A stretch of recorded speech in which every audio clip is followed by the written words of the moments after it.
Today's lesson is going to be about inscribed angles. And before I get to that, I'm going to talk a little bit about some concepts that we've done before, like a central angle. You need to understand the difference between a central angle and an inscribed angle. Now, a central angle, any circle that you have here has a center. It has only one center. And any angle whose vertex, that's my dog barking in the back, whose vertex is at the center here, that's a central angle. Well, an inscribed angle is going to be different because and actually let's talk about what a reflex angle is. A reflex angle is an angle whose measure is more than 180 degrees. This is the reflex angle. This is the central angle. That vertex is in the center here. But an inscribed angle has a vertex on the outside of the circle, and each of those angle sides intersects with another point. So let's take this point here, because this is pretty easy to see. Now, let's say, for example, this looks like the central angle that I drew looks pretty close to 90. Not quite, but pretty close to 90. So if we said that this angle on the inside is 90 degrees, then this angle out here is also going to be 90 degrees. And though this is an arc, it's true, we're not measuring the circumference. Here. What we're doing is we're measuring the angle. So just like there are, 360 degrees in the little circle in the center, there's also 360 degrees on the outside circle here. So it doesn't matter how large the circle is or how small the circle is. Whether it's on the inside or the outside. If we're talking about the degree of the angle, then it's going to be the same for a central angle. Now, for an inscribed angle, it's going to be different. This angle here is going to be half of that angle right here. So obviously, we're going to have 45 degrees for this angle right here.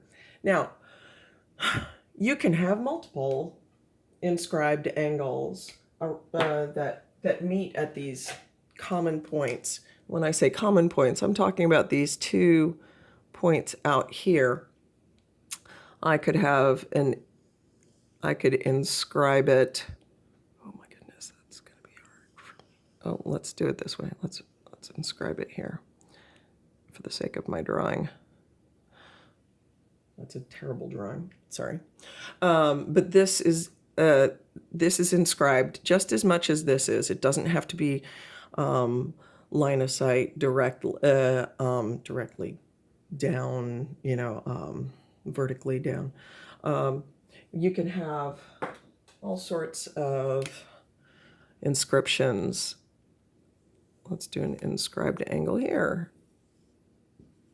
So all of these angles are going to be exactly the same. They're all going to be half of this central angle. So this is going to be 45, just as much as this one's also going to be 45. Now, and so as a result, as long as you understand the relationship between the central angle and all of the inscribed angles that have the 2 common points on the outside, then you'll understand that vertex on the inscribed angle is going to be half of what the central angle is. All right, there's not a lot of concepts here. The inscribed angle is equal to the measure of half of its intercepted arc. The intercepted arc is this arc right here. This is the intercepted arc for all of these 3 inscribed angles. And an angle inscribed in a semicircle is a right angle. So if we're going to say, so this is a semicircle, right? This chord is a little bit off. It's not quite a diameter, but we'll call it a diameter for the, is a diameter. This makes it a semicircle. And any angle that's inscribed here is going to be 90 degrees. So this is always going to be a right angle, 90 degrees. And that's the corollary to the inscribed angle is equal to, in measure, to half of the intercepted arc. And we know that because this is 180, and half of 180 is going to be 90. Okay? And let's see, is there anything else that I'd like you to get to know?